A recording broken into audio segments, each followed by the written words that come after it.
Welcome to the Great Basin Fire Potential Briefing for Saturday, October 15th. This is Gina McGuire. Over the next couple of days, we will continue to see strong winds across the Great Basin, most notably over the western half of Nevada today, where this is where the strongest winds will be and will be fairly widespread, more widespread than we saw on Friday, with gusts between 50 and 70 miles per hour. Relative humidity will be elevated and generally above 25 or 30%, with also some areas seeing much higher relative humidity and showers. Over the rest of Nevada, wind gusts will not be quite as strong. With the exception of southern Nevada and the higher elevations, we could see those gusts above 60 miles per hour. However, further south and east, these relative humidity will be lower. Over the rest of the Great Basin, we'll continue to see strong or gusty winds, but fuels are not as critical, and we also will see increasing moisture, especially over the northern half of the Great Basin over the next few days. Over the last 24 hours, we've seen some significant precipitation over southeast Idaho into far northern Utah and also in the central Sierra, with generally drier conditions across the rest of Nevada and Utah. There were only a few reported lightning strikes up across Idaho. Over the last 24 hours, we have seen some increases in fire activity, especially across the Sierra Front in far western Nevada, as we had very strong winds yesterday, which did help spread fires that ignited yesterday. Over the rest of the Great Basin, generally light initial attack. Over the last 7 to 30 days, the last 7 days is on the left. This does not include the precipitation we saw yesterday.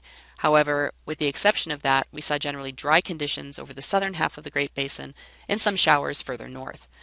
Over the last month, we have seen above normal precipitation or well above normal precipitation, especially across parts of eastern Idaho, Wyoming, into parts of Utah and northeast Nevada, with still very dry conditions and very little precipitation over the last month or longer over the southern half of Nevada and over western and northwest Nevada. How this translates to our current fuel conditions: ERCs really don't tell the whole story, but are generally below the 50th percentile, with the exception of some spots between the 50th and 70th percentile across parts of Nevada and Utah. However, still our large live fuels are very dry, especially across parts of the Sierra into the western and southern half of the Great Basin. Therefore, fuels are still considered critical in some areas. The water vapor satellite loop from this morning shows this strong trough of low pressure that it continues to move eastward towards the west coast, with the green isobars indicating the very strong winds we will expect again across really all areas of the Great Basin, with the strongest winds in the west. Also, clouds will continue increasing. We only have a few early morning showers today across parts of southern Idaho into northern Utah and Wyoming and into the central Sierra. However, these showers will be increasing as we go later in the day today and especially tonight into Sunday. But you can see the large bulk of moisture off the west coast, which will continue moving eastward. Now looking for the conditions later today towards this evening in the map on the left, you can see how that moisture increases as we go through the day, especially across Idaho into far northwest Nevada and northern California. So we will see some additional relief with moisture moving in, especially into the Sierra, as we go into the later portion of today. However, in the meantime, we still do have high risk for winds and relatively dry conditions over much of the western two-thirds of Nevada and down into the south. RHs will be a little bit more moderate right along the Sierra front and above 35 or 40% at times. However, again, with active fire behavior, these very strong winds, which we will see in the next slide, will definitely have an impact on ongoing fire activity. Looking at the conditions for today, again, that relative humidity will be lowest across the southern portion of the Great Basin, but still be between 20 and 40% over the northern and western half of the Great Basin as well. Also, the strongest winds, as you can see on the right, are in the area of brown over the western and northern half of Nevada, where these wind gusts easily could exceed 60 or 70 miles per hour. However, again, even over southern Nevada, especially in the higher elevations, we will see these stronger winds, with winds generally between about 30 and 50 miles per hour further east. Looking at Sunday, this trough starts to move a little bit closer, pushing a lot more moisture across the northern half of the Great Basin. So we will finally see some of those wetting rains really spill over into western and northern Nevada and into northern Utah as we go into tonight and especially on Sunday. Therefore, we'll see relative humidity increase more significantly along with some wetting rains. Also, snow levels will be dropping to between 7,500 and 8,000 feet, so they will remain relatively high, but still snow in the highest elevations. On Sunday, we still will continue to see stronger winds anywhere over parts of central and southern Nevada, and possibly still over western Nevada, but as that moisture increases, we'll see RH increase, again with better chances for wetting rains on Sunday in the far west.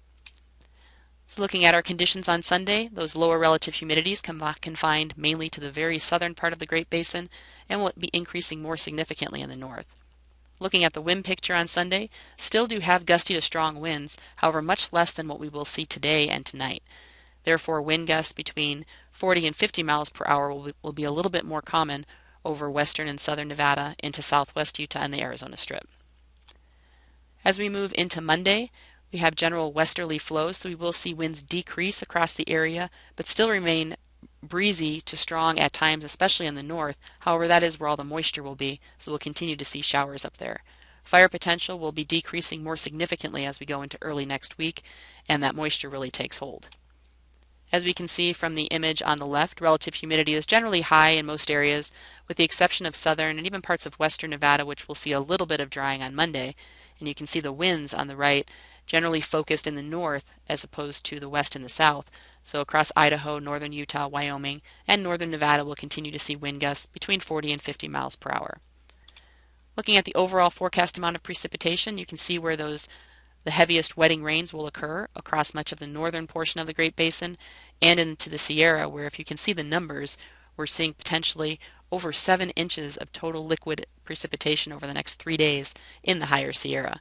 However, that does dwindle fairly rapidly as you go into western Nevada, but still looking at the blue and green colors, anywhere from a quarter to up towards an inch or even more total rainfall is expected. As we move towards the middle of next week, on Tuesday we'll continue to see showers over the northern and eastern areas, with drier weather emerging over western and southern Nevada.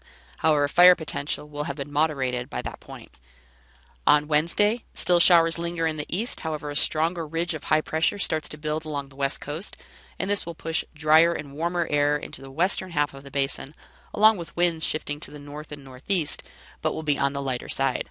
Again, significant fire potential remains generally low, but still over southern Nevada, we will see the fuels moderate a little bit more, since these areas will not have seen much, if any, precipitation from these storms. On Thursday and Friday, we see that ridge move a little bit further eastward, and now dominating the entire Great Basin with warmer and drier weather as we go through the end of the week. Looking at the precipitation on days 4 and 5, which takes us from Tuesday through Thursday next week, and you can see where that precipitation is focused in the north and in the east, but certainly lesser amounts than what we will see through this weekend.